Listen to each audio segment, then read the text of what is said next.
para efectos de la ilustración que aunque todos tenemos guitarritas, algunos tienen mejores guitarras que otros. Quiero decir, tienen mejores cerebros que otros.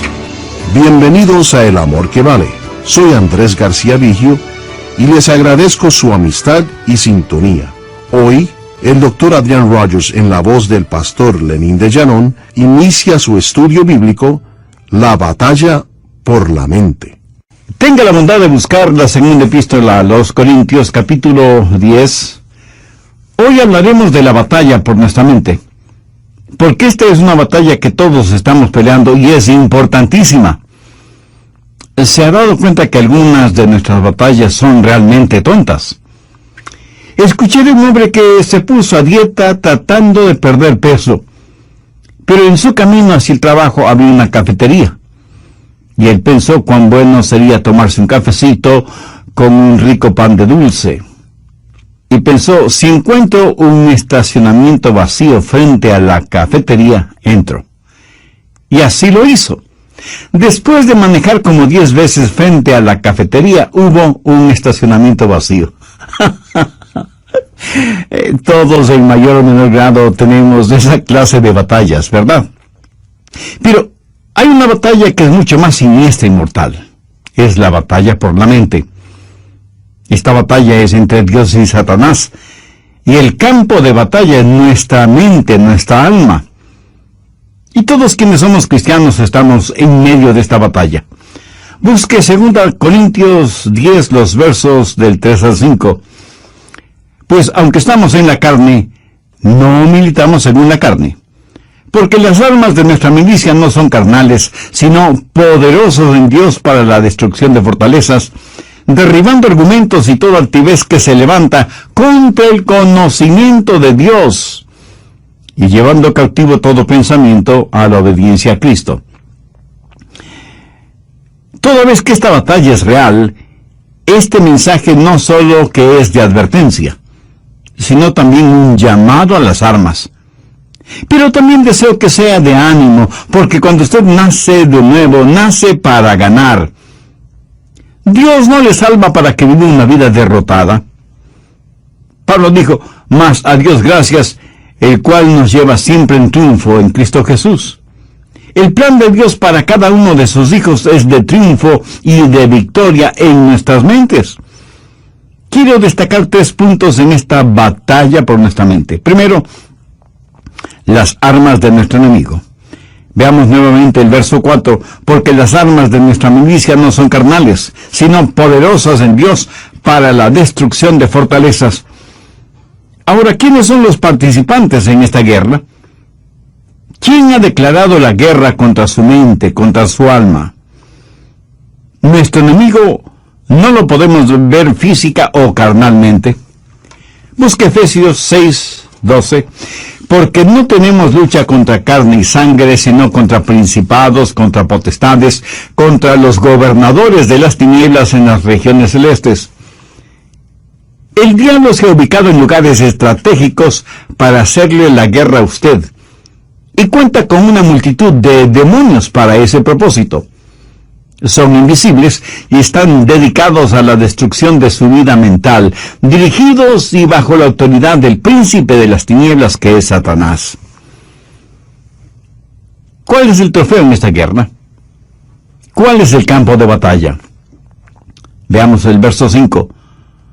Derribando argumentos y toda altivez que se levanta contra el conocimiento de Dios, y llevando cautivo todo pensamiento a la obediencia a Cristo. Ahí lo tiene. Argumentos, conocimientos, pensamientos, como elementos de esta guerra por la posesión de su mente. Satanás quiere conquistarla para poder controlarle a usted y luchar contra Dios. Hay una diferencia entre su mente y su cerebro. Los psicólogos del comportamiento no reconocen esa diferencia, pero la Biblia ve esa diferencia en forma muy clara.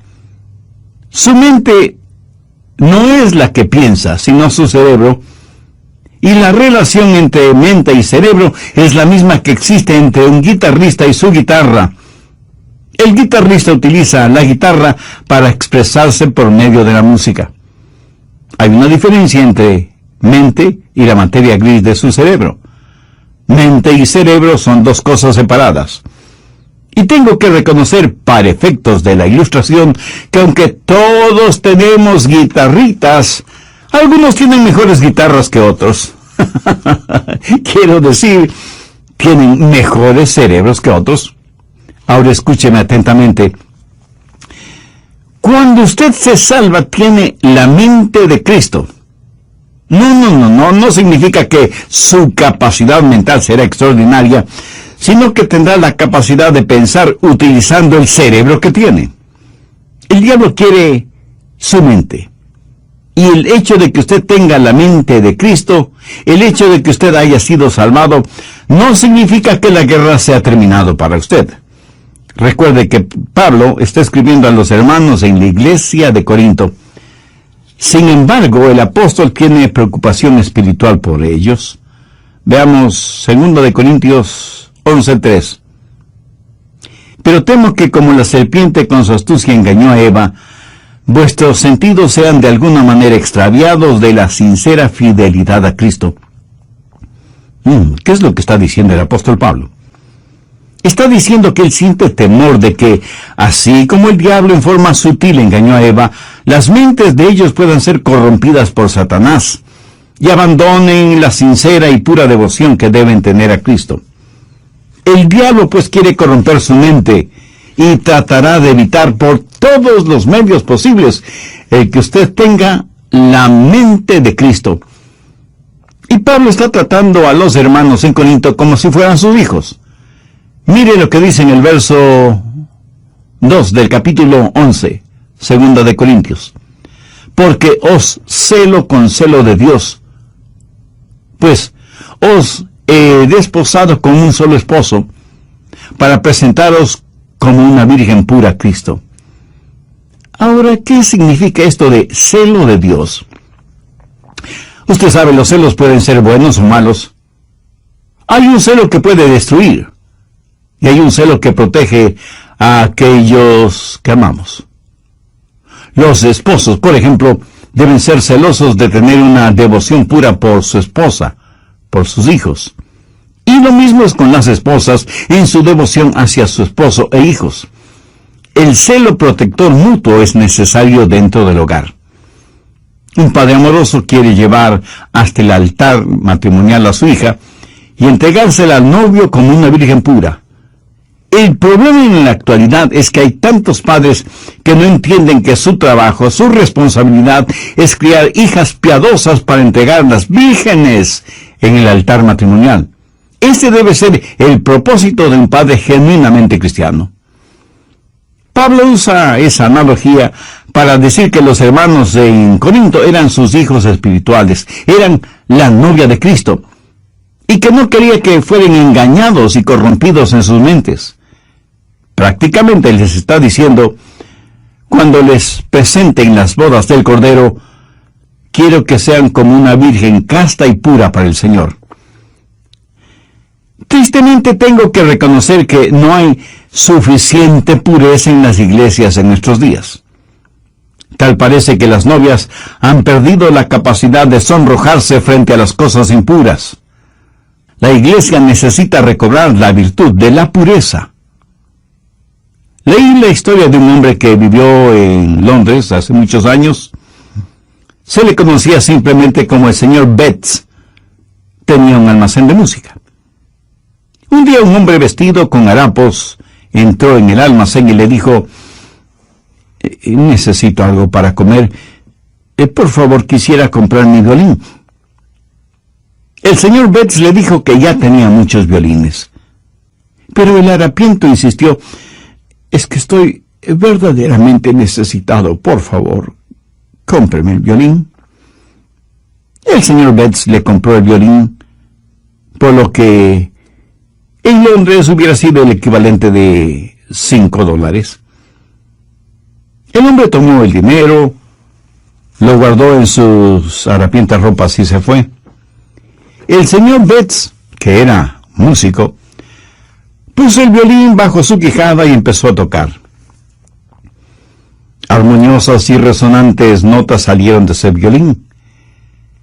El señor Betts se sorprendió de la calidad del sonido del violín y con la ayuda de una vela trató de ver su interior y pudo distinguir dos palabras: Antonio Stradivarius. Y se dio cuenta que tenía un verdadero tesoro en sus manos. Y el hombre harapiento se lo había vendido por el equivalente de $5. El señor Betts era un hombre bueno y honesto. Salió a buscar al hombre harapiento, pero nunca lo encontró. Muchos años después, el señor Betts vendió ese violín por $5,000. En la actualidad, un violín Stradivarius cuesta una verdadera fortuna. Ahora haga la analogía. Algunos jóvenes se venden muy barato cuando permiten que sus cuerpos se conviertan en sucios objetos de placer sexual, en vez de cuidarse y guardarse para aquella persona con la cual se casará. Pablo dice: como un padre quiere proteger a su hija para presentársela pura a Cristo, así quiero protegerles a ustedes que forman la iglesia para que tengan una mente pura y una sincera devoción por Cristo. Mi amigo, hay una batalla por su mente. El diablo quiere poseer su mente porque sabe que si puede tenerla, puede corromperla, puede alejarle del Señor Jesucristo. Vivimos en un mundo que tiene una mente totalmente corrompida.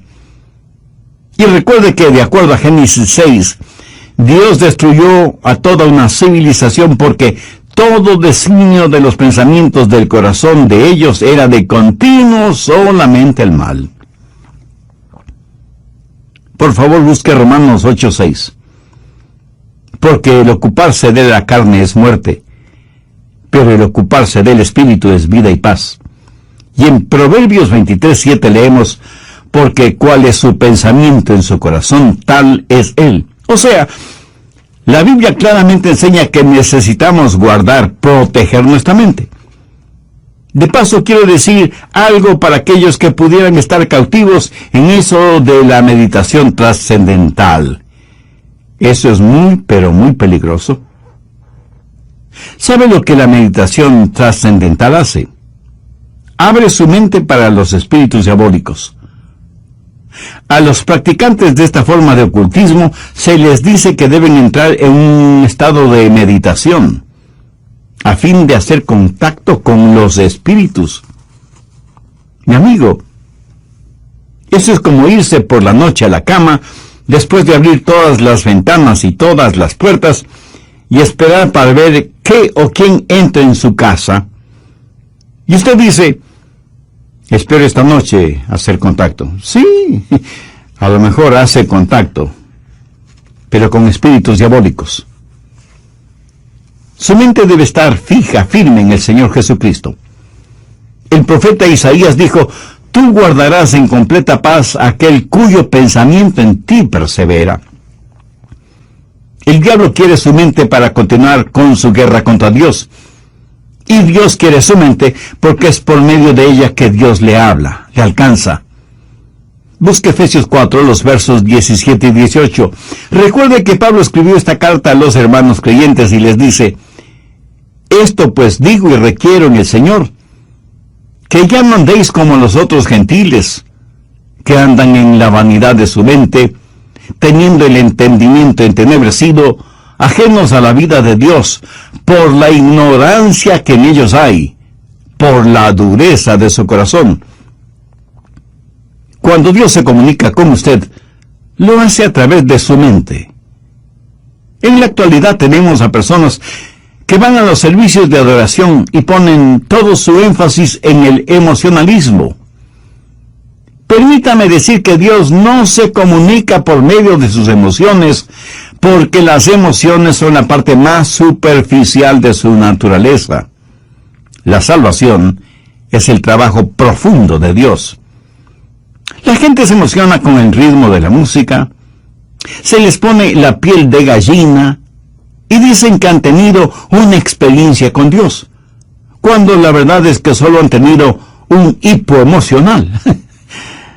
Dios se comunica por medio de la mente, y no estoy hablando de un racionalismo o intelectualismo. Hablo de que Dios se revela en su mente y que Dios nos cambia empezando con nuestra mente. En Efesios 4:23 Pablo dice, y renovaos en el espíritu de vuestra mente. Ahora, ¿cómo Dios le renueva a usted? En el espíritu de su mente. Usted puede cambiar su forma de vivir, cambiando su forma de pensar. Por eso en Romanos 12:12 el apóstol dice, no os conforméis a este siglo, sino transformaos por medio de la renovación ¿de qué? De vuestro entendimiento. Y aquí la palabra entendimiento significa mente. O sea que Pablo está diciendo que debemos ser transformados por medio de nuestra manera de pensar. Dios se comunica con usted por medio de su mente. Dios le cambia por medio de su mente. Y Dios le controla por medio de su mente. Recuerde lo que dice Romanos 8:6. Porque el ocuparse de la carne es muerte, pero el ocuparse del espíritu es vida y paz. Dios nos controla cuando le permitimos que controle nuestra mente. Y eso es exactamente lo que quiere hacer Satanás, controlar nuestra mente para poder controlarnos a nosotros. Por lo tanto, la batalla por nuestra mente es real. Segundo, la debilidad de nuestra carne. Y es muy importante el entender esto. En nuestra propia carne, todos somos débiles. 2 Corintios 10:3 dice, pues aunque andamos en la carne, no militamos según la carne. En otras palabras, su carne, o sea, su estado natural, de ninguna manera tiene lo que se requiere para tener un proceso mental correcto. Y porque vivimos en la carne, todos tenemos problemas, desilusiones, enfermedades, todos experimentamos las cosas mundanas de la vida. Y no piense que porque usted es ya salvo, va a vivir en un planeta diferente, inmune a las realidades de la vida en la tierra. Algunas personas se encierran en monasterios pensando que así vivirán vidas santas. Se cuenta de un hombre que decidió entrar en un monasterio cuya regla principal era el silencio. Podían decir solo 2 palabras al año.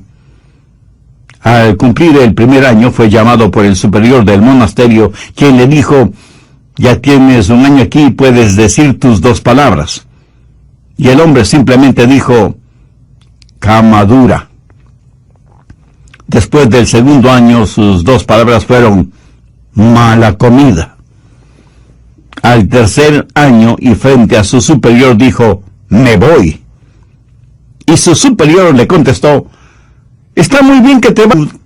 Ni contra suegros, especialmente las suegras. La batalla de la mente es contra Satanás. Y usted nunca podrá ser más listo que el diablo. Él se burla de nuestros esquemas, ridiculiza nuestras organizaciones, y aunque muchas personas piensan que esta batalla puede ser ganada por medio de la educación, eso no es cierto. Ahora escúcheme, de ninguna manera yo estoy en contra de la educación.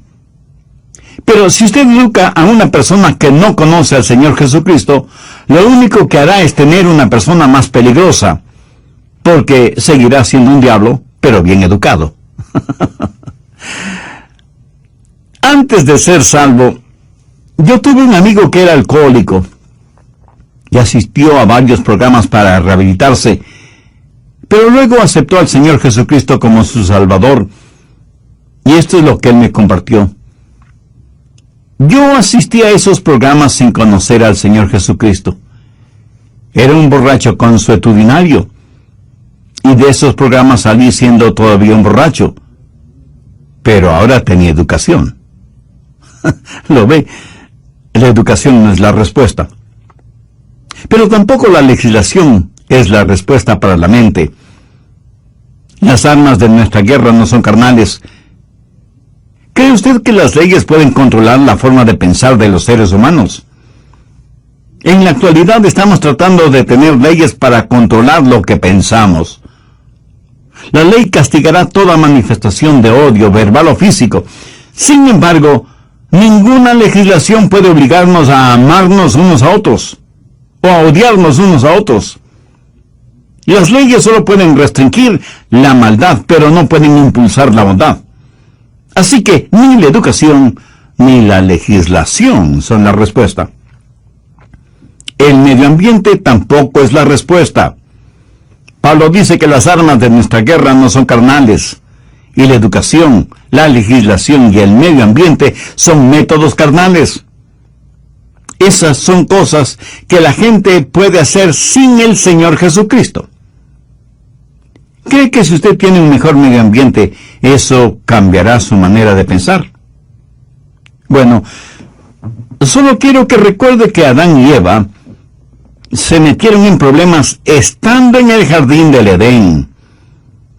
Y usted no puede pedir mejor medio ambiente que ese, ¿no le parece? Sin embargo, ellos fueron engañados porque Satanás manipuló sus mentes. En una institución mental estaban tratando de determinar si ciertos pacientes estaban listos para ser dados de alta. Los pusieron en un cuarto, abrieron las llaves del lavabo hasta que el agua se desbordó, les dieron unos trapeadores y les dijeron que debían limpiar el cuarto. Si ellos empezaban a usar los trapeadores sin cerrar las llaves del agua, no estaban listos para ser dados de alta. ¿Sabe que eso es lo que estamos haciendo en nuestra sociedad? Estamos tratando de limpiarla, sin cerrar el flujo de agua. El problema está en nuestra mente, porque como pensamos, así somos. Y es de la mente, del corazón, que salen los actos de nuestra vida. En Lucas 6:45 leemos: el hombre bueno del buen tesoro de su corazón saca lo bueno, y el hombre malo del mal tesoro de su corazón saca lo malo, porque de la abundancia del corazón habla la boca. Tercero, las armas de nuestra batalla. Segundo de Corintios 10:4, porque las armas de nuestra milicia no son carnales, sino poderosas en Dios para destrucción de fortalezas. En los días de Pablo había una batalla. En un extremo estaba Pablo, y en el otro extremo, el Imperio Romano. El Imperio Romano había estado en existencia por 700 años, y tenía privilegio y poder. Tenía sus legiones romanas, una poderosa fuerza naval, el Senado romano, la ley romana, y parecía que toda la maldad del imperio estaba atrincherada en Corinto, en las mentes y corazones de la gente. Todo esto en contra de Pablo, pequeño judío, pero con un corazón lleno de Jesús, declarando la guerra a toda esa maldad. ¿Quién ganaría esa pelea? Pablo. ¿Cómo? No con armas carnales. Pablo habla de fortalezas en el verso 4, y se refiere a armas que tácitamente son poderosas en Dios para la destrucción de fortalezas. Las murallas de esas fortalezas iban a ser derrumbadas. ¿Qué clase de resistencia hubo en los corazones y mentes de los corintios entonces y en la actualidad en nosotros? Arrogancia, ignorancia, desesperación. Todas estas son fortalezas de maldad. Y dentro de cada fortaleza, los demonios trabajan en la mente en forma muy organizada, movilizando los ejércitos infernales para hacer más fuerte la resistencia. Sin embargo, Pablo dice que esas murallas se desmoronarán. Y en el verso 5 menciona cosas muy importantes: derribando argumentos y toda altivez que se levanta contra el conocimiento de Dios, y llevando cautivo todo pensamiento a la obediencia a Cristo. Aquí está esa fortaleza con sus altas torres, y Pablo penetrará esa fortaleza para alcanzar a quienes están adentro. Pero durante ese proceso, Pablo dice que tendrá que destruir esa fortaleza. Ahora, ¿de qué está hablando el apóstol? No está hablando de inteligencia, sino de intelectualismo, de sofisticación mental. Pablo sabe que dentro de esas fortalezas hay personas que están cautivas, y él iba a capturar a esos cautivos para traer todo pensamiento cautivo que estaba secuestrado por Satanás a la libertad de la obediencia a Cristo. Y él no iba a pelear confiando en su fortaleza física, que no la tenía, ni en armas carnales convencionales, que son inefectivas en esta clase de guerra, sino que declara, porque las armas de nuestra milicia no son carnales, sino poderosas en Dios para la destrucción de fortalezas. Pablo dice, las armas de nuestra milicia. ¿Y cuáles son esas armas? En primer lugar, la soberanía de su comandante. Mire lo que dice en el verso 7. Miráis las cosas según la apariencia. Si alguno está persuadido de sí mismo que es de Cristo, esto también piense de sí mismo, que como Él es de Cristo, así también nosotros somos de Cristo. En otras palabras, Pablo dice que pertenecemos a Cristo. Él es nuestro comandante supremo. En Potsdam, durante la guerra, los japoneses le dijeron a Inglaterra y a los Estados Unidos que no se rendirían. Los aliados le dijeron a Japón, si no se rinden, les eliminaremos, les haremos desaparecer, iremos contra ustedes con fuerza devastadora. Los japoneses dijeron, pelearemos contra ustedes. Las fuerzas aliadas bombardearon Hiroshima y Nagasaki con las primeras bombas atómicas utilizadas en la guerra. Los japoneses se rindieron después de que prácticamente casi fueron borrados de sobre la faz de la tierra. Satanás ha estado tratando de hacer hasta lo imposible para ganar esta guerra que tiene contra Dios. Cuando el Señor Jesucristo murió en el Calvario, fue como si hubiera dejado caer una bomba atómica sobre el diablo. Jesús dijo, ahora es el juicio de este mundo, ahora el príncipe de este siglo será echado afuera. Pero Jesús no solo es nuestro comandante supremo, sino que en segundo lugar tenemos su autoridad para hacer aquello que nos ha mandado hacer. En el verso 8 Pablo dice, porque aunque me gloría algo más todavía de vuestra autoridad, la cual el Señor nos dio para edificación y no para vuestra destrucción, no me avergonzaré. Aquí el apóstol está hablando de autoridad. ¿Pero qué es autoridad? Es el derecho legal de actuar en representación de otra persona. Jesús, quien ganó la guerra, nos ha dado ese poder legal. David con su pequeña onda y Dios se enfrentó al gigante Goliat y lo mató. Yo francamente preferiría tener una pequeña onda y la ayuda de Dios que la espada de Goliat sin Dios.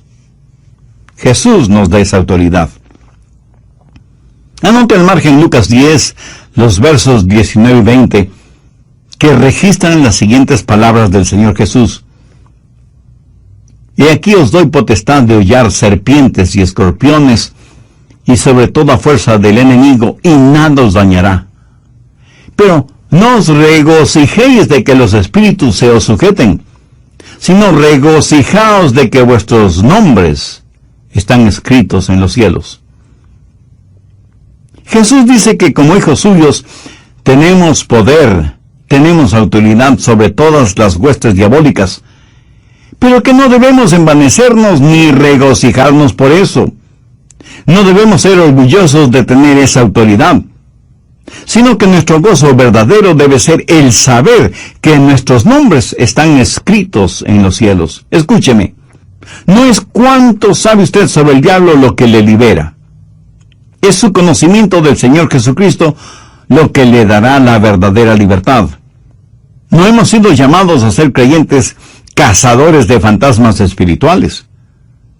La Biblia dice que debemos resistir al diablo, no que debemos cazarle.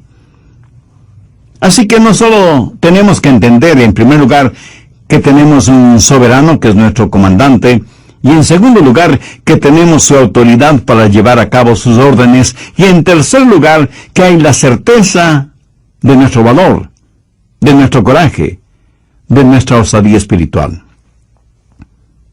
Veamos una vez más 2 Corintios 10, los versos del 8 al 11.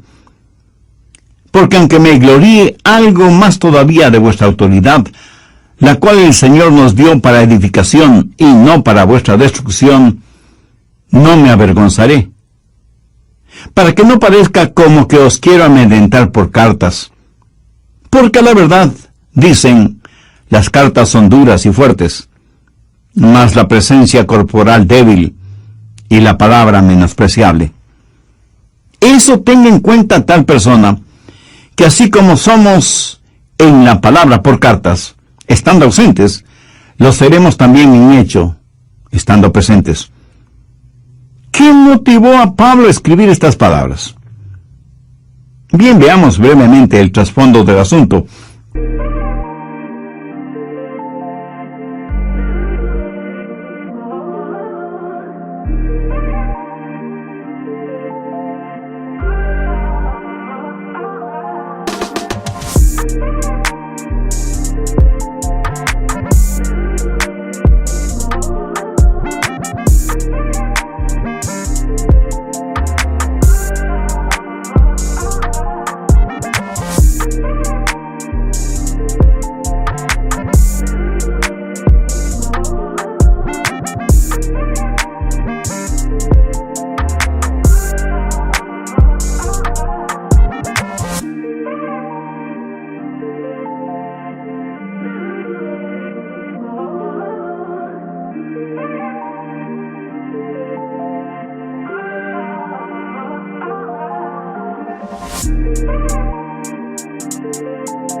Algunas personas decían que Pablo siempre estaba escribiendo cartas duras y fuertes, pero que cuando él estaba presente tenía más bien un carácter débil. Decían, el león no es tan feroz como lo pintan.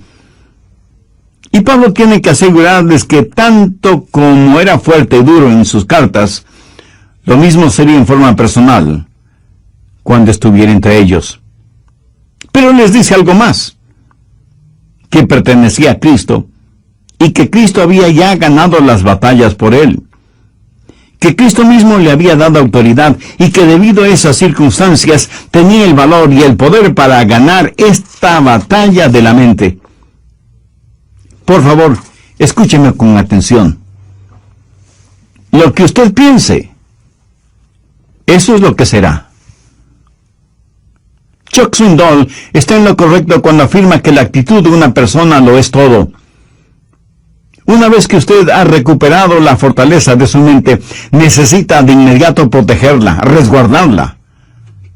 En Proverbios 4:23 leemos, sobre toda cosa guardada, guarda tu corazón, porque de él mana la vida.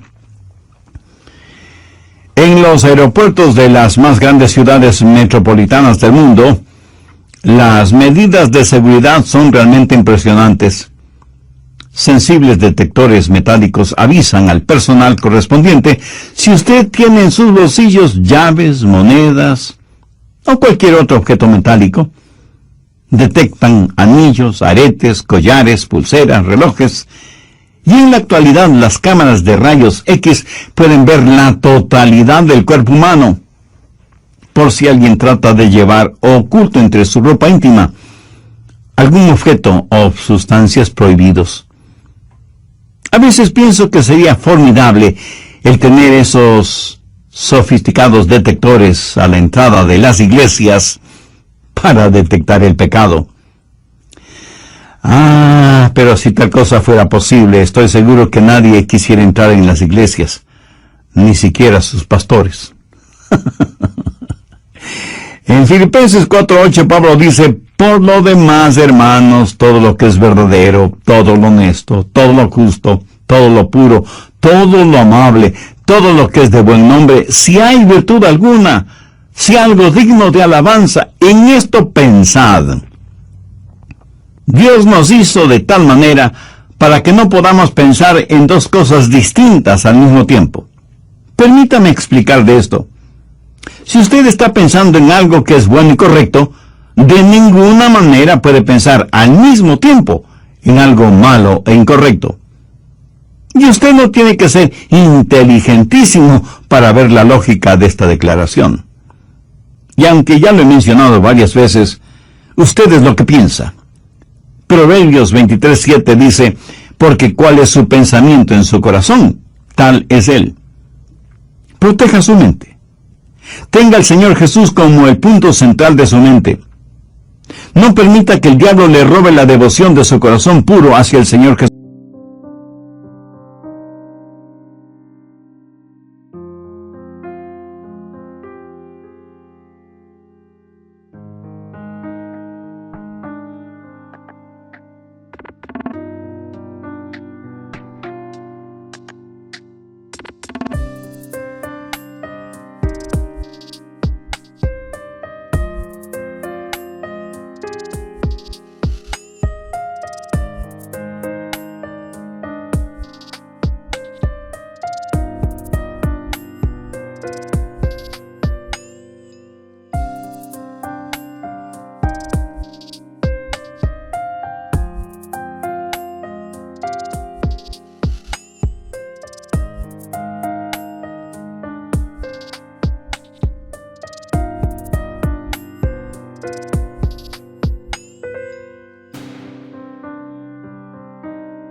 Jesucristo.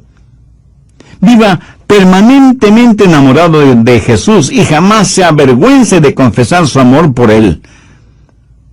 ¿Se avergüenza usted de confesar su amor, de declarar su amor por la persona que verdaderamente ama? Estoy seguro que no. Cuando sus pensamientos, su corazón están enfocados, centralizados en el Señor Jesucristo, ya no habrá espacio para pensamientos sucios, lujuriosos, malvados, orgullosos, pervertidos, que constantemente nos bombardean. Y si alguien me pregunta, Pastor Rogers, ¿cómo empiezo todo ese proceso? Bueno, gracias por su honesta pregunta. Debo empezar diciéndole lo siguiente. Comience entregando su corazón a Jesucristo. Pablo en 2 Corintios 4:4 dice, en los cuales el Dios de este siglo cegó el entendimiento de los incrédulos, para que no les resplandezca la luz del Evangelio de la gloria de Cristo, el cual es la imagen de Dios. Verá, su mente sin Cristo es realmente ciega a las cosas espirituales.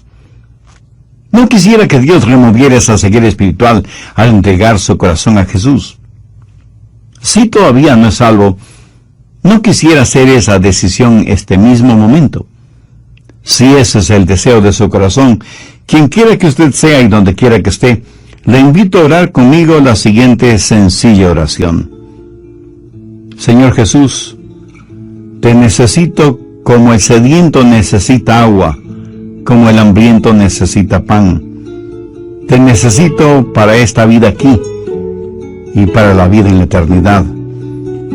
Tú muriste en la cruz del Calvario para salvarme si es que confío en ti.